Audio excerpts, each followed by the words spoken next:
Hello everybody, welcome to divinely guided 7777। कैसे हैं आप सब लोग। मैं आ गई हूँ एक और फ्रेश रीडिंग के साथ, और आज की रीडिंग में हम चैनल्ड मैसेजेस लेंगे आपके पर्सन की तरफ से। क्या मैसेजेस उनकी तरफ से आपके लिए आ रहे हैं, क्या उनके माइंड में चल रहा है, और वो क्या मैसेजेस आप तक भेजना चाहते हैं, उन पर ये रीडिंग होगी। तो देखते हैं, ये टाइमलेस, जनरल और कलेक्टिव रीडिंग होगी। जब कभी भी आपकी नज़र से गुजरेगी तो ये आपका उस वक्त का मैसेज होगा।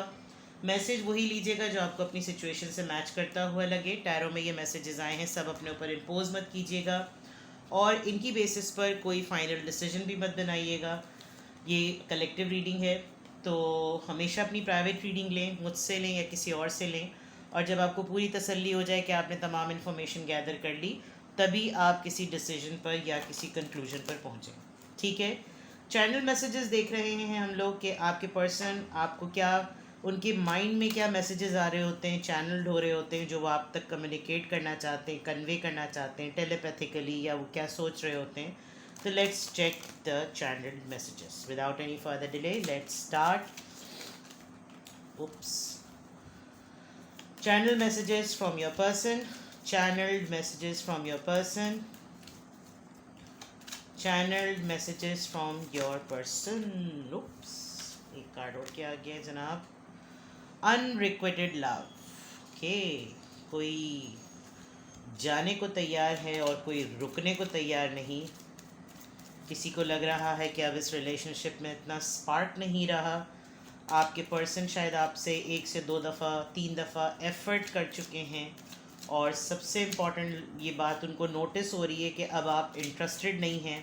There is not enough attraction और chemistry to keep this relationship going. Reconciliation, लेकिन वो रिकन्सिलिएशन चाहते हैं। Someone from your past is returning to your life. उनको लगता है शायद आपकी लाइफ में कोई ऑलरेडी है, या फिर वो लिटरली एक रिकन्सिलिएशन एक्सपेक्ट कर रहे हैं। आपकी लाइफ में कोई पास्ट से आने भी वाला है, और ये आपके पर्सन की तरफ से भी चैनल्ड हो रहा है। अगर आप लोगों के दरमियान बिल्कुल बातचीत नहीं हो रही, या बिल्कुल ऐसी सरसरी सी बातचीत होती है, तो उसमें एक बहुत स्ट्रॉन्ग वाइब रिकन्सिलिएशन की भी है। Stay optimistic about your love life. Positive thinking and faith will bring you romance.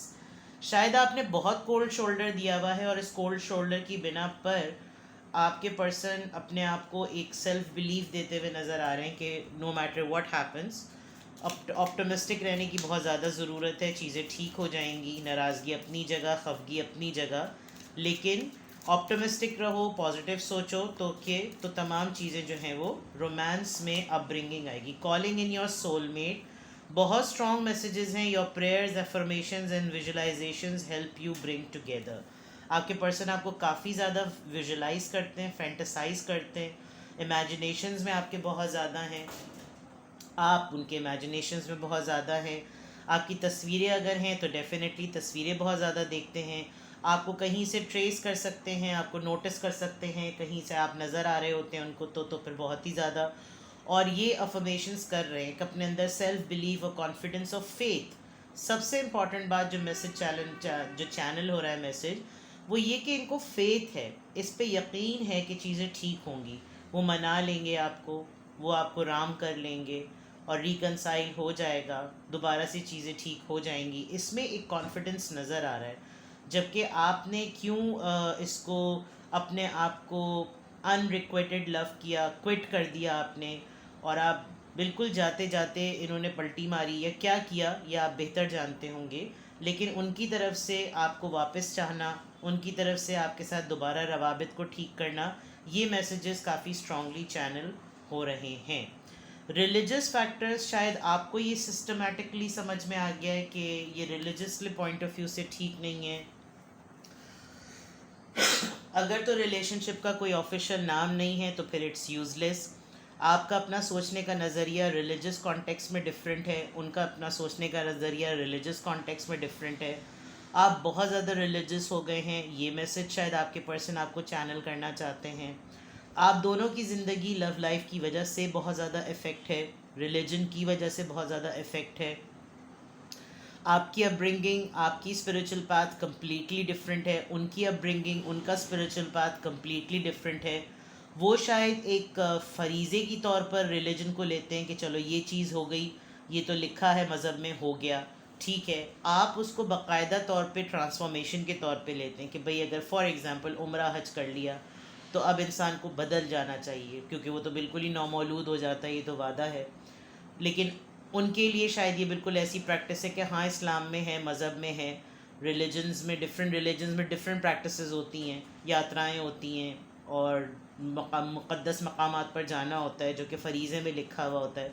तो कर लिया तो अब आपको ट्रांसफॉर्म होने की ज़रूरत है। इस तरह से जिस तरह से आपकी सोच बदली है या आप अपने अक़ीदे के बड़े पक्के हैं, आपको नॉर्मल प्रैक्टिकल लाइफ के तौर पर इतनी जल्दी आसानी से राम नहीं किया जा सकता, आपकी रिलीजियस बिलीफ टकराती है। और इस बात को आपके पर्सन पसंद भी बहुत ज़्यादा करते हैं, लेकिन जब उनके अपने ऊपर वो चीज़ अप्लाई होने लगती है तो उनको ये ऑब्स्टिकल भी बहुत ज़्यादा लगता है। तो रिलीजियस फैक्टर्स भी आप लोग डिफरेंट कल्चर के हो सकते हैं, बरादरी डिफरेंट हो सकती है, सेक्टेरियन लेवल पे डिफरेंट हो सकते हैं, या कम्प्लीटली आप लोग का रिलीजन एक दूसरे से बिल्कुल डिफरेंट है।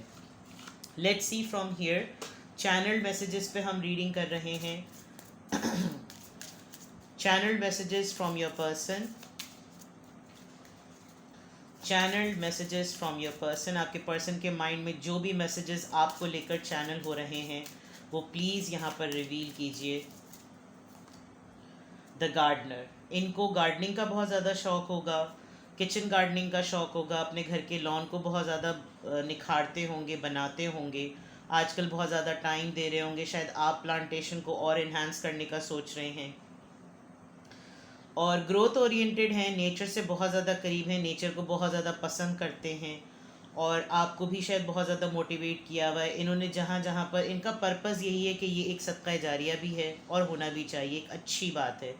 तो शायद आजकल का सीज़न है, बिकॉज इन्होंने जितनी भी अब तक गार्डनिंग की है किसी के नामों की है, जितने भी प्लांटेशन की है किसी को डेडिकेट किया, बिकॉज हर फूल, हर पत्ते, हर पौधे, हर दरख्त में एक इंसान छलक रहा है।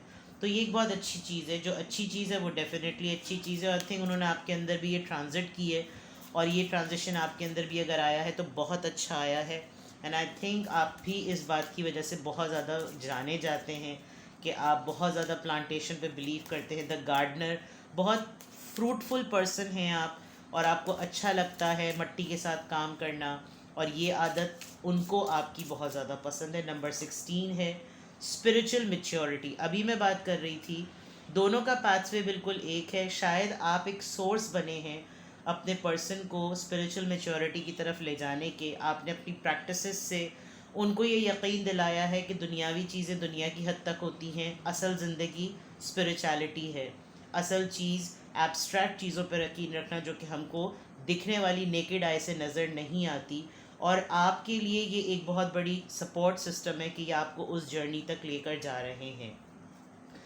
इसीलिए शायद रिलीजियस फैक्टर है, आपने बहुत ज़्यादा इनको रिलीजियसली इन्फ्लुएंस किया है अपने बिलीफ सिस्टम से, और ये एक बहुत यूनिक बात है। 34, ये 34, 3 + 4 7, 1 + 6 7, 7 7 वैसे भी स्पिरिचुअलिटी का नंबर होता है, और इन दोनों कार्ड्स में 7 नंबर रिफ्लेक्ट कर रहा है। और शायद जिस नज़रिए से आप स्पिरिचुअलिटी के पाथ को देखते हैं, आपको पता है कि एंड रिज़ल्ट में हमेशा सक्सेस है। आपको अपने पार्टनर को लेकर चलना इसलिए ज़रूरी है क्योंकि अभी उनके अंदर ये चीज़ डेवलप नहीं हुई है। तो ये शायद आपके पर्सन बहुत ज़्यादा नोटिस करते हैं और फील करते हैं कि जो आपका बिलीफ सिस्टम है वो उनके लिए भी काफ़ी हद तक एक सूदिंग अफेक्ट रखता है। द डिस्टॉर्टेड मैस्कुलिन, बहुत सारी चीज़ों में ये पर्सन फंसे हुए हैं, और बहुत सारे काम, बैंक के मैटर्स, लोन, कर्ज़ा, इंटरेस्ट, पुलिस का matter, custody, FIR, paper work, inquiry, काम करना, इतने सारी चीज़ों में इनका हाथ बिखरा हुआ है कि एक तरीके से तो ये आपके साथ को ब्लेसिंग भी समझते हैं, और आपने इनके बहुत सारे ऐसे मैटर्स में साथ दिया भी है, बिकॉज़ ये काफ़ी डिस्टॉर्टेड हैं, बिखरी हुई चीज़ें, और इन सब चीज़ों को सॉर्ट आउट करना एक बहुत इम्पॉर्टेंट। इनकी मैस्कुलिन एनर्जी जो है वो संभली हुई और सिमटी हुई नहीं है। आपके साथ ज़रूर सिमट जाए लेकिन इंडिपेंडेंटली काफ़ी चीज़ें अलाइंड नहीं हुई हुई। तो ये एक मैसेज बहुत स्ट्रांगली चैनल है। शायद आपके लिए कोडिपेंडेंट बहुत ज़्यादा हो गए हैं और रात के वक्त आपको ज़रा ज़्यादा सोचते हैं। जब पूरा दिन ख़त्म हो जाता है तो इंसान एक रिफ़्लेक्ट करता है डे को, कैसा दिन आज का गुजरा, क्या क्या हुआ, और उसमें कुछ क्या चीज़ सुकून दे तो वो चीज़ इनको काफ़ी हद तक आपकी याद है। Creativity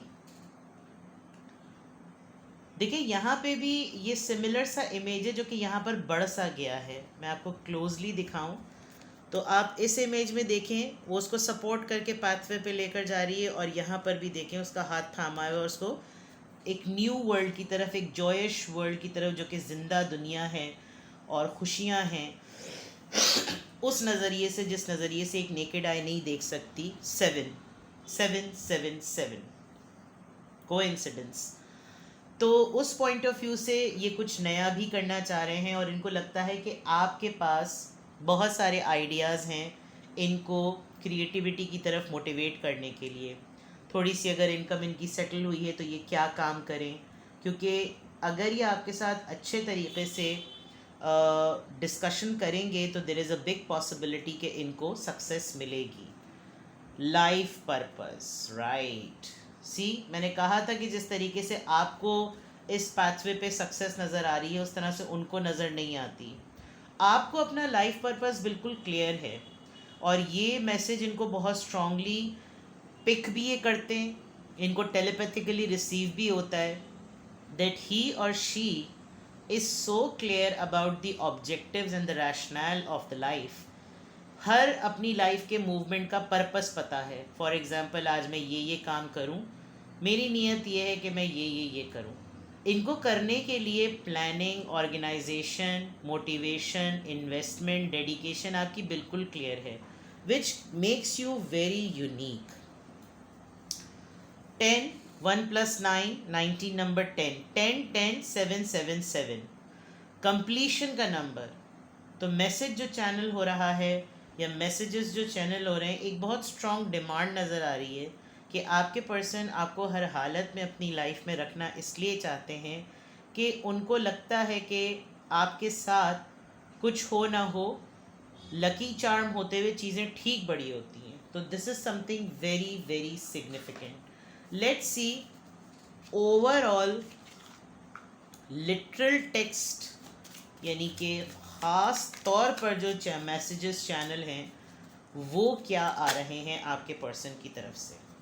I feel you leaving me behind, ये जो अनरिक्वेटेड लव आ रहा था, इनको फील होता है कि अब आप इनको छोड़ रहे हैं। ये शायद बहुत स्ट्रांगली नोटिस कर रहे हैं, इसीलिए आप तक ये मैसेज आ रहा है।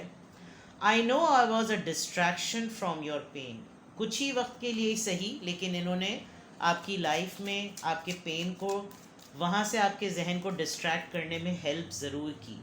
कुछ वक्त के लिए आप अपना दुख ज़रूर भूल गए थे, जो कि ये इस वक्त बावर करवा रहे हैं। You speak to me through music, शायद आपको म्यूज़िक बहुत पसंद हो या अब ये म्यूज़िक को लिरिकल पॉइंट ऑफ व्यू से बहुत ज़्यादा देखते हैं। पहले सिर्फ सुनते थे, अब म्यूज़िक समझते हैं। हर एक म्यूज़िक में जो पोइट्री है उसके वर्ड्स पे बहुत ज़्यादा एम्फेसाइज करते हैं और मीनिंग आपसे चलता है। I love you unconditionally. I think this is something very beautiful. Let's see more. This is the strongest card. I couldn't let you get close to me, इन्होंने शायद जानबूझकर आपको थोड़े अरसे के लिए अपने आप से दूर किया और आपने उसको बहुत स्ट्रांगली फील किया, जिसकी वजह से आप इनसे डिस्टेंस पर आ गए। But what they actually want to say, you were the best thing in my life, you were. तो रिकन्सिलिएशन और यू वर से तो क्लियर हो रहा है कि आप दोनों अभी इतने ज़्यादा स्ट्रॉन्ग बॉन्ड या कम्युनिकेशन में नहीं हैं। अभी चीज़ें आप लोगों के दरमियान इतनी ज़्यादा खुल कर नहीं हैं। We will be together again. ये जो इनकी ऑप्टिमिस्टिक बिलीफ है जो ऊपर भी आई थी, तो उससे अंदाज़ा हो रहा है कि इनको लगता है कि ऐसा हो सकता है। It's time for me to heal now. जिसने ठीक होना है वो डेफिनेटली आपके पर्सन ही हैं, जिन्होंने अपनी चीज़ों को सही करना है, अलाइन करना है। Let's see from here what else do they want to say.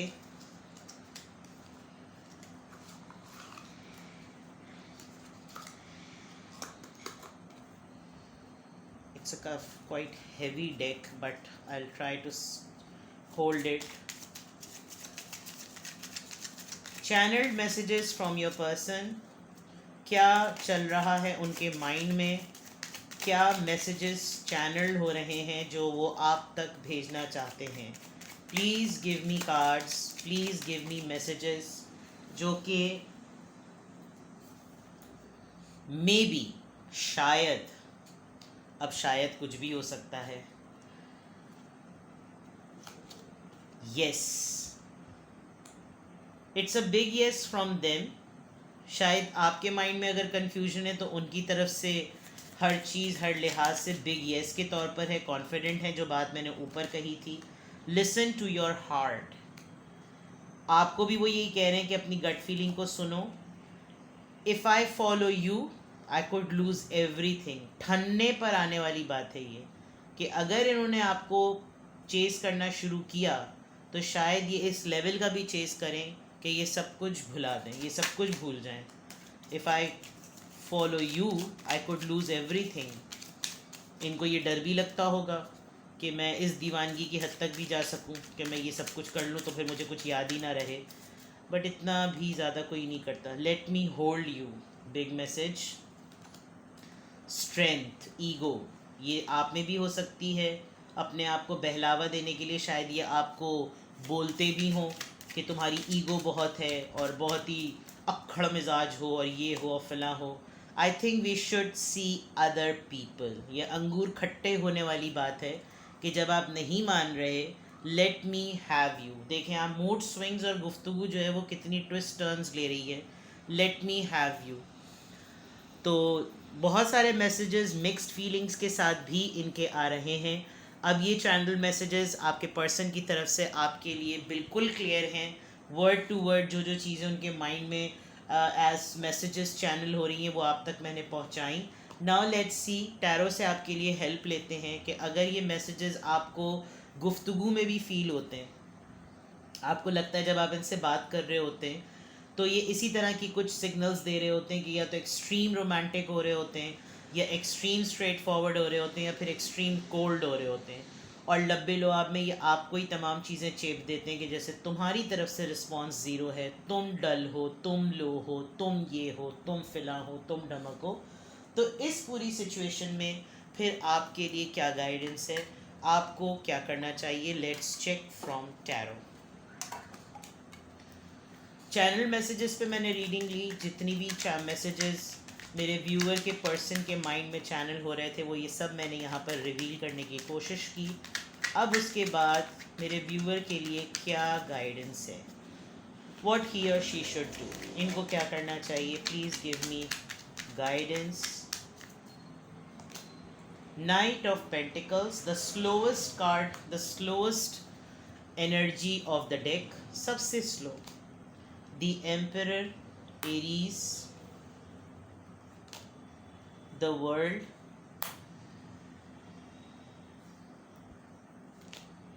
the star. Oh my god, 3 major arcanas with the slowest. देखिए सबसे इम्पॉर्टेंट बात, जिस वक्त आप एफर्ट एक्सट्रीम लेवल पर डाल रहे थे ये एनर्जी इस वक्त वाइस वर्सा फ्लिप हुई है. For example, I can sense it very strongly कि ये जितना भी चीज़ें आपके लिए आपको इस वक्त नेगेटिव पोर्ट्रे कर रही हैं, यानी मेरे व्यूअर को, इसलिए क्योंकि आपके पर्सन जो इस वक्त मैसेजेस आपको टेलीपैथिकली चैनल करवाना चाह रहे हैं, आप अपने एंड पर 100% से ज़्यादा एफ़र्ट डाल चुके हैं और उन्होंने उस एफ़र्ट को अपनी ईगो में जूती की नोक पे रखकर दबा के सप्रेस कर दिया. अब जब आप उन तमाम चीज़ों को सेंस करके फील करके बिल्कुल कोल्ड हो गए तो उनकी तरफ से ये तमाम चीज़ें आ रही हैं, बिकॉज उन्होंने रियलाइज़ किया है. अब आपको अपनी पावर में रहने में कोई ब्लेम नहीं कर सकता और कोई क्लेम नहीं कर सकता. आपने अगर अपनी वर्थ को जाना है इन दिस एम्परर कार्ड, आप अपनी अथॉरिटी को और अपनी सेल्फ रिस्पेक्ट को सबसे टॉप मोस्ट प्रायोरिटी दें. Because with the world card ये साइकिल्स हैं.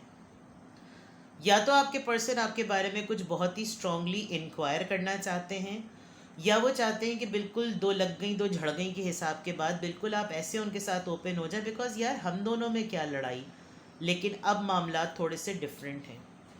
आपके लिए गाइडेंस ये कि आप इस साइकिल पैटर्न को उनके एंड पर होने दें, बिकॉज ये उनका पैटर्न है, आपका पैटर्न नहीं है।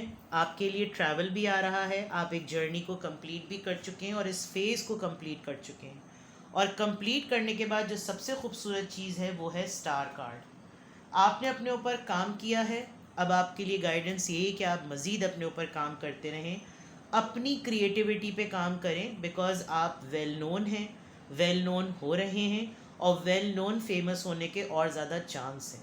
तो आप जो भी काम करते हैं लगे रहो मुन्ना भाई, और ये जो मैसेजेस आते रहते हैं, आना होगा तो आ जाएगा, जो है तेरा लब जाएगा, करके कोई बहाना, तू झूम झूम झूम। ठीक है जनाब, अपना बेहद ख्याल रखिएगा, बाय बाय।